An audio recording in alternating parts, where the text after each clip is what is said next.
Do you sleep well at night? I bet you that you don't. And you're like a lot of other Canadians. Did you know that 33% of Canadians, which is one third, don't get enough sleep at night as they should? This makes Canada the third most sleep deprived country in the world. The fact that Canadians don't get enough sleep is a major problem in this country, and we've got to do something about it.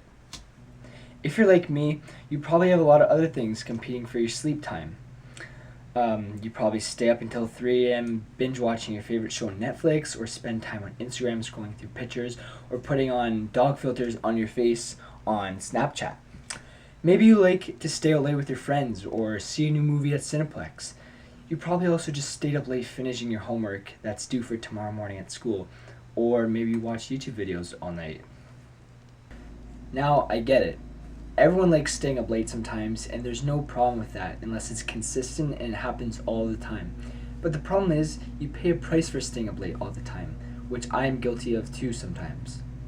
Maybe you fall asleep on your couch and you wake up feeling tired. Do you think you need a coffee or an energy drink to become awake? If so, that's probably a sign that you need more sleep, and you're not doing yourself any favors. Did you know that the average teenager should get 8 to 10 hours of sleep every day? In order to grow and be able to focus and feel good for the next day, it's crucial that you get enough sleep to be able to rest and re-energize your body. I don't know where these glasses came from. Okay, but yeah, as I was saying, it's not just you and it's not just me, it's everybody. Think about it. Everyone is staying up late, watching TV, or going on Facebook. I want you to walk down a busy street any day of the week, and I'll bet you at least half the people you walk past are dead tired. Now, what effect does this have on us as people? If we're tired all the time, we're probably making a lot of mistakes.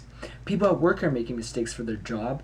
Drivers aren't as alert as they should be, are getting into accidents. People are grumpier. You start to daydream and fall asleep unconsciously in class, and the list goes on and on. And then there are the effects on health.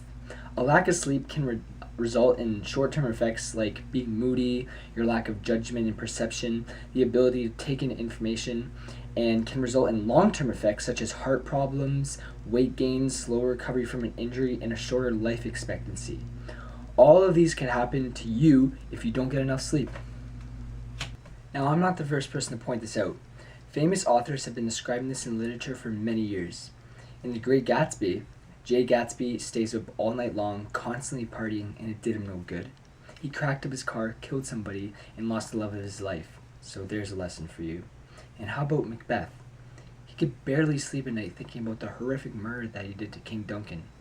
The lack of sleep messed with his brain so much that he murdered more innocent people. And how about my favorite, Holden Caulfield? The Catch and Ride takes place over 2 days, and judging by all the stuff that Holden does in that time, I'd say he probably doesn't get more than 2 to 3 hours of sleep. And we know how that worked out for him. So where does this leave us? First of all, if you stay up late worrying about stuff, don't do it. Remember that your problems seem bigger at night and they will be easier to solve in the daytime. Second, if you can't sleep, maybe it's because you didn't get enough exercise. Go out for a run or go to the gym for a while. There's nothing like an hour of exercise to get you tired, and you're guaranteed to sleep better. Third, put down your phone. Your apps will still be there in the morning, so it can wait. Now, that's it for me. Now go to bed. Did I mess that up? I think I messed that up. No, but seriously, go to bed.